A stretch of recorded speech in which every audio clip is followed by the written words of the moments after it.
Today we're going to be doing something different. We're going to be pulling up some tweets, looking at some takes, and just reacting to them and see whether or not we want to roll with what they're saying, do the opposite, or just have some other galaxy-brained explanation. Before we dig in though, you need to click that subscribe button right now because we're looking at these rookies every day. We're looking at moves for your Dynasty fantasy football team every day. We're going to help you build your team throughout the offseason and season to help you win those championships. Click that button. Stop missing out. The first one we're looking at today is CJ Stroud. CJ Stroud in April of 2024 was the QB1 on Keep Trade Cuts, and his market value has tanked significantly, dropped significantly from what we're seeing here on Keep Trade Cut, from what's being posted on Twitter. And I got a few things to mention off of this. When a player rises or falls in value dramatically, that's just an opportunity to kick the tires. That's all that is. You kick the tires to sell, you kick the tires to buy, and you just look at the price tag in your league. It does not mean they're sell, doesn't mean they're buy. Honestly, from my perspective, those don't really exist. You're always just kicking the tires, and you're kicking the tires to see what comes back at you, and also it keeps your league active. As nothing comes back at you when a player's vaulted to RB1, QB1, tight end 1, whatever, and you can't make a deal or you don't get that God offer, and when it's up that high, it's for whatever you want. And if you don't get what you want, then guess what? You kicked the tires, you tried to make it work, it didn't happen, you moved on, you held. And if the player tanked like this or just had a bad run of games or something like that or some injuries, you know what? You did what you could do in that moment and you're just working forward. And then the value drops, you kick the tires, see if you can buy that player on the cheap if the value drops. That's how I see that. I also saw people talk about how this is the reason why they don't look at Keep Trade Cuts.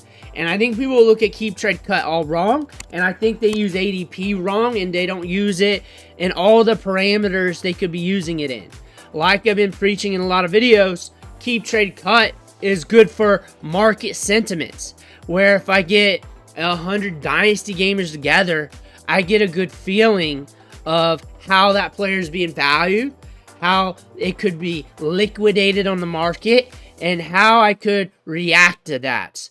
Now, if you're looking at this as black and white, like, oh man, I would just rather have him as 8 or this or that, then it's going to be wrong a lot. It's going to be wrong a lot because of the frequency of players being hits and misses, the variables from week to week and everything else. You're looking at the best bettors in Vegas. They're considered elite when they're hitting 60 to 62% of the time. That's like the God range they always talk about. And you think about that, and it's going to be wrong a lot of the time. It's going to be wrong about 40 to 30% of the time or something like that. Somewhere in that range. I've not counted it up. But gauging off of that range, that's where it's going to be wrong at. So if you're looking at it pure black and white off the rankings, that's what you're going to end up with. However, if you use it as a good market sentiment, a good range for the values even, then you're going to be better off. And it's going to help you kick the tires on some players. Like you see on the right graph there, the values drops. Maybe if you're interested, or if you were interested previously, you kick the tires, see if you can catch them on a discount. That's how you use these tools. That's the better way to use it. But if you look at everything black and white in a game filled with variables, you're going to get bit a lot. You're going to get bit a lot. Our next one here, Jermaine Burton, did not travel with the team last week, and he was kicked out of his apartment. The thing about this isn't looking good. He slept through a practice, and we're not traveling with the team. We're getting kicked out of our apartment when we make a ton of money. We're seeing gambling a lot. Jermaine Burton did not make an impact in fantasy football at all as a rookie. He was on the field a little bit, but no real impact. I think he had a deep catch middle of the year. I think when we look at Jermaine Burton and we look at the head case here, he's not firing. So a lot of people would say, hey, that's a buy on the cheap. That's a guy to pick up, a guy to hoard, a guy to stash because he's so cheap on the market. That's also an indicator that we might be able to call it pretty soon on Jermaine Burton. We might be able to do that. And we'll be able to tell by some of the moves the Bengals make. Like, they figure out how to re-sign T. Higgins for a long-term deal. They bring in other wide receivers, and we might be able to call it sooner than later on that. On top of that, we get into next season. He's nowhere to be found again on the field, and it's more Yoshi on the field. Yoshi was beating him out in training camp. Yoshi was doing better in training camp than Burton was. Burton was getting a lot of time with Joe Burrow. We covered those clips. But as we got deeper into training camp, it was the Yoshi show, and that proved to be true once we got in season. Jermaine Burton's got to turn things around. He's got to turn things around drastically, or it's not looking good. I can't say that it's never going to happen or it can't happen, but the odds are stacking against him. We got some market value here that's going to take due to this. People are going to look back onto this and his production, how much he was on the field. His value is going to drop, which is going to reduce the chances of him hitting in the future. On top of that, we're 1 year in. We got to start turning things around soon. Soon, as in next year, year after, within the next, 24 to 12 months, somewhere around that range, next year or two. That being said, Jermaine Burton has to climb up a huge wall here to be Dynasty relevant in a market that's riddled with good talent at the wide receiver position. Can't call it this early right now, but we're getting close. Now we're looking at the quarterbacks here that faced perfect coverage and how well they did per EPA versus that coverage. You're looking at Jayden Daniels' rookie season up there. That top right-hand corner. Stud. The guys who are piss poor here, Aiden O'Connell, Kirk Cousins down there. Kirk Cousins not looking good with the weapons he had. We got Dak Prescott, Mac Jones, James Winston, Spencer Rattler. Doing okay.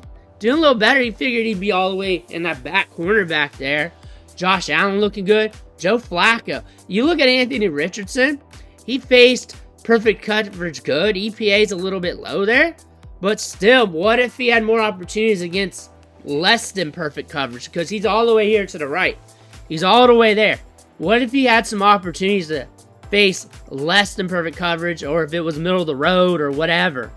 We're looking at that. Maybe we get a little spark in the passing game, but also we need some more volume in the passing game as well. We're looking at Caleb Williams, and I believe he's in the middle. I just can't find him, but I believe he's right in the middle. So I think that's fine for a rookie season. We also see Drake May right in the middle. It would be right beside him, actually a little bit better. A little bit above and in that right quadrant, just barely in there.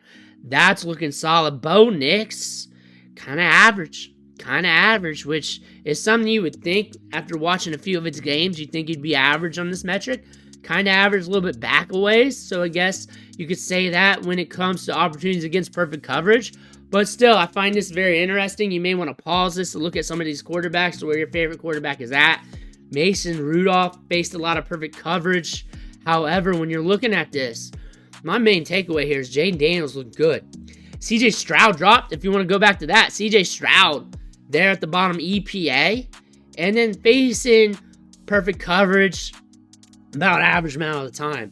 We're looking at this running back class, and some people are saying not so good, might be better than we think it is, might not be as good as what we think it is, and all that stuff. And a lot of people are focused on workhorse running backs as well. I think workhorse running backs is just going to be a rare thing in the National Football League. I think that's something you probably should not concentrate on right now, considering there's a change and there's an evolution at the running back position. I think when we look at a guy like Trevion Henderson with that speed and burst, I mean, you watch that situation where he goes, where he gets drafted at, he could be going into a grand situation. When I look at a guy like Caleb Johnston, I think when you watch the film, you know he can get you more than what's blocked. He's not really dependent on that. And he was fourth on his team in targets. He saw 22 of them. The wide receiver on the team leading in targets on that team had like 40 some targets. So it's not like it's a high volume passing game. His amount of catches increased. And we got good bursts in the open field. 11.5 yards after the catch per reception.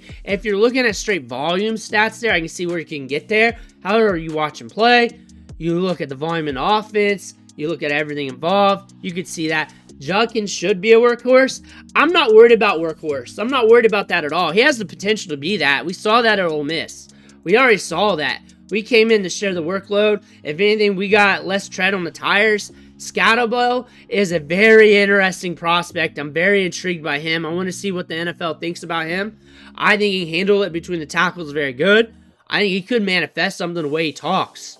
When I think about Singleton, if I was him, I'd probably return to Penn State, play another season, so I'm paying attention to that. He's got a lot of upside and a lot of talent. What's the chances, though, that he falls to day 3? If he falls to day 3, how would that impact his dynasty stock? How would that impact his opportunities? But really, when I think about this running back class compared to last year, look at last year. First running back drafted had torn ACL. Second running back drafted did not have a 1,000-yard season to his name. Then after that, Blake Corum? It's a good running back, a very good running back, but you can't say he has any elite characteristics outside of being a workhorse running back. Between the tackles, blocking, and everything else, a guy that's good at everything but not exceptional anywhere.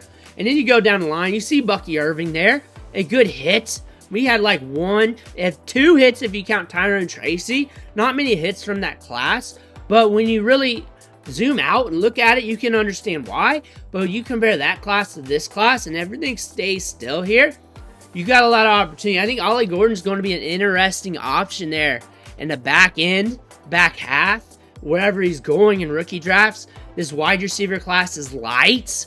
The tight end class has some talent to it, so I'm very excited about this. All in all, I wouldn't call it a generational running back class, but I think we got some talents here with Hampton, Genty. Caleb Johnson is very good. I think we got some talents here, and one thing you want to think about is the starting running backs did not get hurt much this year. When you're looking at the waiver wire for redraft, it was very dry week to week. Now we're looking at the tight ends. I mentioned that. Harold Fannin going to be at the Senior Bowl. Our boy Jim Nagy. We like to make fun of him a lot because he's kind of like a football narcissist online. He's always going to talk up the Senior Bowl. Everybody going to the Senior Bowl is going to be lights out, all-American, top-tier Pro Bowlers. However, when we look at Harold Fanning here, 117 catches, 1,500 yards, 10 touchdowns. This is a guy to pay attention to. This is a guy to look at. This is another tight end option that we're going to be looking at in Dynasty drafts. And the tight end position is going to be very interesting this year because of how light the wide receiver position is. The market sentiment is at quarterback and everything else. So tight ends and running backs are going to be very interesting in 2025 rookie drafts. Not going to call where the values are going to be at right now, but Harold Fannin is a riser right now on the market. Now our buddy Fusuvu, Quentin Johnston gives Odunze hope. And a lot of people don't understand half the things he's talking about. Quentin Johnston, when we look at his rookie season, he flashed some hope. A lot of people were down on it. A lot of people didn't like it. But you're just looking at the basics, the highlights, what you saw on tape, him not being on the field to start the year. But he had some games where he was seeing a good market share, where he was seeing a good influx of targets. There were some drops. There were some bad outings here and there. But he was also a rookie. And then Quentin Johnston came into an okay volatile wide receiver this year. Had some wide receiver 1 weeks. Had some good blow-off top performances, had some down weeks, a good volatile wide receiver. Odunze did not have a great rookie season either, but he also flashed a little bit here and there. He also had some good performances. He also had some games where he had some targets. Odunze was forecasted to be a top-tier wide receiver going into this draft. He was ranked ahead of Quentin Johnston when you put the rookie rankings all together, and that makes sense. Odunze does have some upside, and honestly, before I saw this tweet, I thought the same thing, but with different words. Like, Odunze, at the very least, will be around, will hold some value, will be there. He's contending with a rookie quarterback. The Bears are a mess. It might take a little bit longer for him, but there is some upside there. You might walk in to the 2025 season, Odunze with volatile play. You might be walking into that, kind of like a Quentin Johnston, because look at what we're seeing, a rookie getting better. We got a quarterback rookie that's getting better with Caleb Williams.